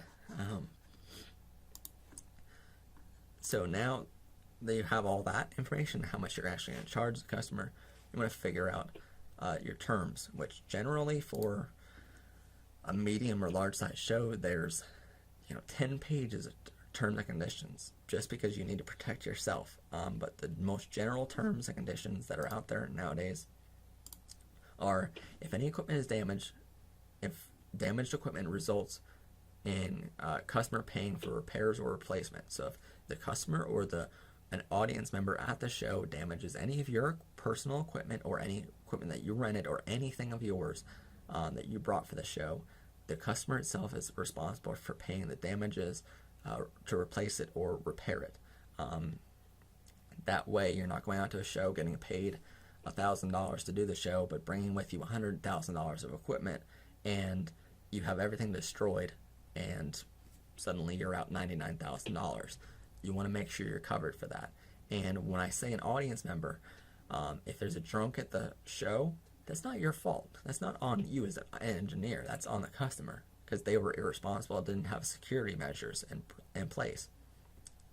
And so if a customer comes up, destroys all of your equipment or destroys something, then you charge your customer for it, and then it's up to your customer to go after that audience member they had at their event and ask them to pay for it. It's not on you to go after the audience members, and there's really no way you can go after that audience member, because they're just going to say, well, you were at the event, you had the risk out there, but have it in your contract. If anything's damaged, it's on your customer and nobody else. Then it's up to them to go after the actual person who damaged it. You want a deposit of generally half of the quote amount due at signing. And when I say this,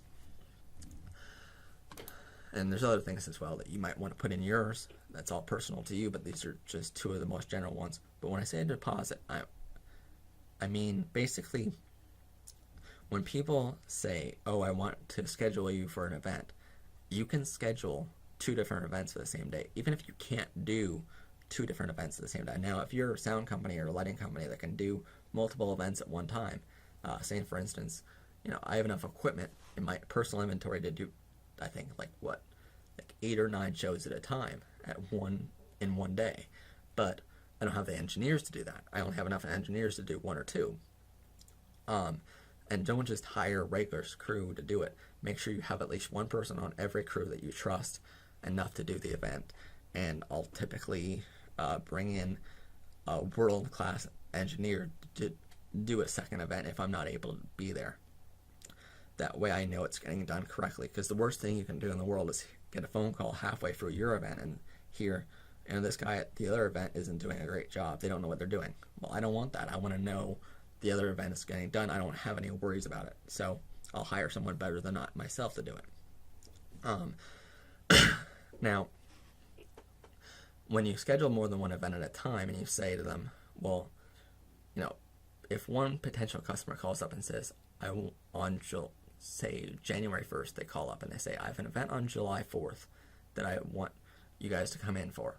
And then on January 2nd, a second customer comes in and says, I have another event on July 4th that I want you to do an event for. If you can't do 2 different events in one day, what generally happens is I won't tell either one about the other one, but basically when the first customer comes in and says, all right, here's the contract all signed and ready, and then here's the deposit. As soon as they give me the deposit and the contract signed, I'll call the other customer and tell them, sorry, we can't do it. Here's my recommendation for another sound and lighting company. But until I have that deposit and contract in hand, it doesn't matter to me who gets it to me first. If customer, the second one that came in and said about the event, comes in first, it's their event. So again, it doesn't matter who comes to you first calling you about an event. It only matters who actually gets you the contract and the deposit first. If they do not give you a deposit, do not do the event. Typically speaking, a lot of smaller places won't give you a deposit, and they'll refuse to give you a deposit, but then, sorry, Charlie, refuse to do the show. If you're professional, you give a deposit no matter what. And basically that's just to secure you for that day, and that way they're not canceling at the last moment and you show up to the venue and they cancel and you say, and they say, sorry, Charlie, we canceled the event. We forgot to call you. And now you just had all the expenses. You rented all the equipment already. You showed up. You have all the labor costs involved in showing up and all the gas and stuff already tied up in the event. And they decided to cancel for whatever reason. Well, if they have a deposit, suddenly now all of your costs are actually covered in that deposit. So you're not losing money. You're maybe breaking even at worst. If they don't give you a deposit, and means that you can show up and they can cancel at the last minute without telling you, and suddenly you lost a ton of money. So now you have to go after them legally on it, and a lot of times going after them legally doesn't really pay all that much. If your event is under $1,000, it really isn't worth it to go after them. So just make sure you get a deposit from them. I don't care who it is. I don't care if it's a charity or whatever. They can give you a deposit. And a lot of times when you're giving a quote out, a lot of times in this business, 90% of the events you're going to do are for charities and hospitals and non-profit organizations. And I said it in my book, and I'll say it again, there's no such thing as a non-profit. The NFL just announced it. They're charging the performers at halftime show to come in, and they're paying to play. So that's a non-profit organization. Hospitals all the time will call me and ask me to do their events, and charities will ask me to do their events, and they all say, well, we're a charity. Can you give us a discount or do it for free? If you gave a discount to every customer, 90% of my customers are charities and non-profit organizations. So if I give a discount to all of them, charities and non-profits, suddenly I'm giving a bunch of discounts out and not making any money myself. So don't give any discounts to anybody. It doesn't matter. These charities, they make tons of money off the event you're doing. And there's tons of times, for instance, when this while back actually, there was this event that we're doing that we were giving a quote for, and they were charging $25 a ticket to come in. There was about 250 to 300 people at the event. It was sold out. So 250, 300 people were there at the event paying $25 a person to be there. And they were the group, which was a non-profit from our area, was complaining that I was charging them, I think, like $400 for sound and lights and projection for the day, which was insanely low. So then they found some sound guy from the area to do it for $200, and he had to bring in all of his own equipment plus himself for labor all day for doing sound. He didn't do any lighting or any projection, which is why he was cheaper on it. But he also brought in another sound guy from Florida, flew him in at the last minute, cost him about $1,000 for a plane ticket here and about $1,000 to get back home. So now he was paying, I think, $1,250 for expenses, and he only made $200 in gross profit for that event. So again, you want to factor all your costs in, but a lot of times these charities will say to you, I'm a charity, I'm a nonprofit, I'm sorry, you make tons of money. And just for instance, that charity was making, I think, again, they were making $25 a ticket, and the venue was only taking like $5 from each person to cover the food costs of the night. So they're making $20 a person, and they had 300 people at the event. So they were making well enough money to pay a sound engineer to come in and do their job for them. And again, without a band, or if you're talking about entertainment, a lot of people don't realize the value in entertainment, because they say, well, it's just, I can get up there, my cousin can get up there and work sound. My cousin has a sound system, my cousin's a DJ. Well, DJs don't know what they're talking about when it comes to sound engineering, nor do sound guys. So just keep all that in mind. And there's very high value on entertainment, more than anybody would ever know, because if you didn't have if you brought in a band and you didn't have a sound system, you're not going to have that great of a show, are you? If you have a motivational speaker coming in and you don't have a sound system, well, no one really cares what that motivational speaker is going to say, because they're not going to hear them anyway. So just keep all that in mind. You want to also give them, with their quote, you want to give them a 3D render. Give your customers an idea of what they're getting. So Google SketchUp is a free program out there that allows you to show customers what you're talking about. This is just an example here. It has the whole stage and the whole venue mapped out in 3D design, all to scale, built virtually. So you're going to send them a couple of screenshots of these. That way they can see exactly what you're giving them. Rather than saying you're going to get 3 SM58 microphones, you're going to get 10 custom 15-inch speakers, you're going to get all this. People don't know what those terms mean. They don't know what a 15-inch speaker is. So you want to give them an idea what it looks like on stage and stuff like that. Give them a 3D render from all different angles. That way they see, here's what I'm talking about. Here's what your venue is going to look like at the end. And exact measurements of indoor venues and all that kind of stuff. Again, just go general. You don't need everything exact, but as far as your stage is concerned, try your best to keep it to scale. The next thing you're going to need to worry about is the production itself. When you arrive at a venue, when your loading dock is over here, right, for a gymnasium, just example site here. When you arrive, a lot of sound guys and a lot of people will put all their equipment in the middle here and say, oh, put everything right in the middle of the gym or whatever you're going, and we'll figure out where everything goes later. And that's very unprofessional. You're going to waste so much time doing that. You're going to get to the venue and you're going to forget what case you put a certain cable in or whatever, and you're going to go, where did I put that? And you're going to waste so much time trying to find it that you're going to end up being late. So, or you're going to have to go there 2-3 days in advance just to figure it all out. It's what we do, and what a lot of sound guys should do, and what a lot of sound engineers and designers already do, like myself, and what we already do, is we label everything. So we label everything that's going to be in the front of house with FOH, front of house. We label everything that's going to be on stage right with SR, stage left, SL, and again, stage left is if you're on stage looking out to where the audience is going to be, it's on your left. It's not the audience left. Audience left is AL, audience right is AR. So we label everything there. We label stage right SR speakers, which are SRSP, which stands for stage right speakers, stage left speakers. PA stands for power amps, and PWR stands for power, and we typically label that with red. Now, you can label everything in different colors if you'd like, whatever, but make sure it's labeled with some sort of abbreviation to where it goes. That way even the novice people that are helping you out in stage crew can know if a case is labeled FOH, I'm going to take it to the back of the gym. I'm not going to put it here in the middle. I'm not going to put it over here where the stage is. I'm not going to put it in the middle. I'm going to put it way over here where the front of house is. That way you're not looking all over the place for everything.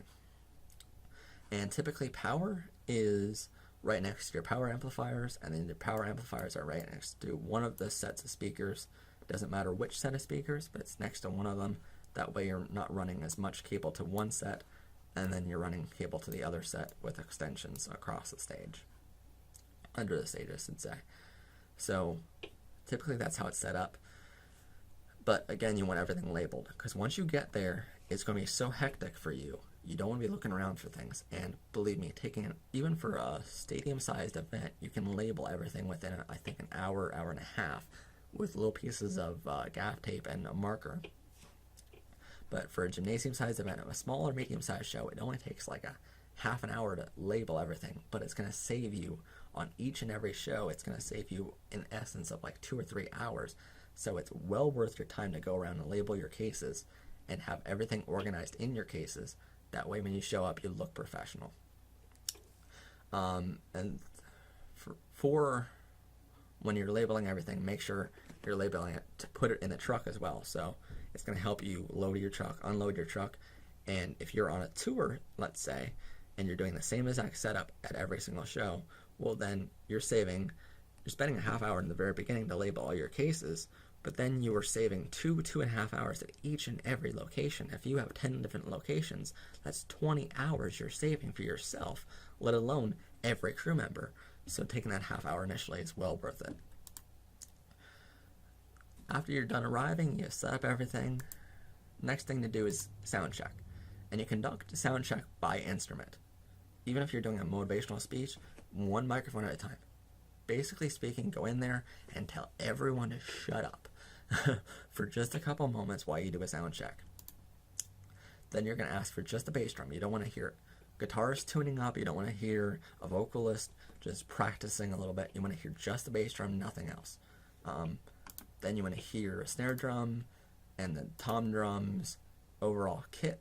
And this is, again, for musical shows where you have a band or something like that. You want to hear the drum kit first, and do the bass drum, the snare, the toms, and then the overall drum kit. And you want to go in that order, basically. Then you want to hear each guitar, each bass guitar, one at a time. Again, just the instruments, each piano, one at a time. And then you want to hear each vocalist one at a time. And a lot of vocalists out there will just go, check, 1, 2, or infamous, check, 1, 2, or the infamous, testing microphone, or something stupid, and they're just talking. Well, when they're actually singing in the performance itself, they're not going to be talking into the microphone, they're going to be singing. So a lot of times I'll say, sound check for vocalists, main lead vocalist or something like that, and they'll start talking, and I'll say, hold on, don't do that. I want you to sing a cappella for a minute. And they'll go, oh, that's stupid or something like that, and they'll blush, and they'll get nervous, or they'll get embarrassed. But sorry, that's the way it is. You're not going to be talking in the microphone the entire show. You're going to be singing. So I want you to actually sing right now. And then we finally do the overall band if it's a musical performance. If it's a conference or something like that, and you have 10 different microphones at a table, we'll do each one individually. And then we'll have just them bickering back and forth a little bit, just for us to get used to that. It's never going to be all 10 microphones used at once, but we just want to have them going back and forth. That way we're ready with the sound and everything for that. We just want to make sure we're ready. And once the main speakers are mixed, and remember, right now you're just mixing for the main output for your audience itself. Once your main output is mixed, then you mix the monitors. You're going to do all this over again to mix for the monitors on stage and for the in-ear monitors that the performers have. So to me, it doesn't matter as much, because the band, basically, a lot of times, a lot of small bands want to hear how good they sound. They don't care what the audience is hearing. They only care what they're hearing. They want to hear themselves talk, basically. And so they want, right away, they say to me, oh, well, they say to audio engineers all the time, why don't you mixing the monitors first? We want to hear ourselves. We want to hear ourselves. I don't care how you sound to yourself. I don't care. I just don't. I want to know that the audience is hearing the greatest quality sound they can, and then I'll worry about how you sound to yourself.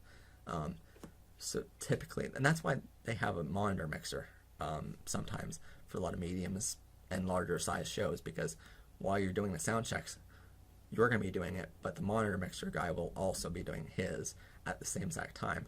But I worry about the monitor mixers second, because they're not as important to me as an overall mixing artist. So basically, your mixer monitors after your main is already mixed, and if the band or whatever complains, truthfully, probably they're not as experienced in this industry as you probably should hope that they are. So just do it this way, and you'll end up with a fantastic sound in the end. And this whole series of way in doing things, from step 1 to step 2 to step 3, it has always worked this way. It's worked for sound engineers all over the place. This is how world-class sound engineers all recommend you do. I've read tons of books on this topic. I've also worked with some of the best and most highly acclaimed sound engineers in the industry, not only in the country but in the world. I've worked with them all, and basically, not every single one, I shouldn't say, but I worked with a lot of the most highly recommended sound engineers and sound designers, and this is how they recommend that you do things. And I've taken everything I've learned in the 12 years I've been in this industry, and I've worked professionally in this industry as a sound designer and engineer for small and medium-sized shows, as well as the occasional stadium-sized event. I've worked, tons and tons of venues and done this for so many years. And I know people out there will say, well, I'm a 50-year-old and I've done this for 40 years, or I've done this for, 30 years or so. And people say to me all the time, well, you're only 22. How did you do this for 12 years? I've worked my butt off since the time I was 10 years old in this industry, working professionally for some of the biggest events my state has ever seen. And I've worked for the Vice President of the United States, all the way down to the local bands and bar scene. So not only do I know what I'm talking about in this, but people that I've worked with recommended to me are these tips that I'm giving you here today. So these are very highly recommended tips by everyone in this industry. And again, I say, if you have any questions, this is an online community. So it's not just me and sound engineers telling you this is how it's done. If you have any suggestions that you think we've missed in this seminar, or you want to add something completely new that you've learned, or anything like that, please email us at SLU@matthaslam.com or StageLifeUniversity@matthaslam.com. You can email us just a regular letter with an email or something like that, or you can email us a YouTube link to a video you've made similar to this one. And if it's any good advice at all, we'll add it to our page of Stage Life University website. And you can also download the entire PowerPoint presentation on PDF form on our website, Stage Life University website. You can see this entire video in its entirety. I believe it's like 2 hours long right now. You're going to be able to see this whole thing on our website in its entirety, as well as in sections, so that if you're busy or if you have other things going on at the moment, you can watch different sections one after the other and come back a day or two later and watch the next section. So thank you guys so much for joining us, and go on to the next class in lighting and design and all that kind of stuff. But thank you guys so much for joining us at Stage Life University.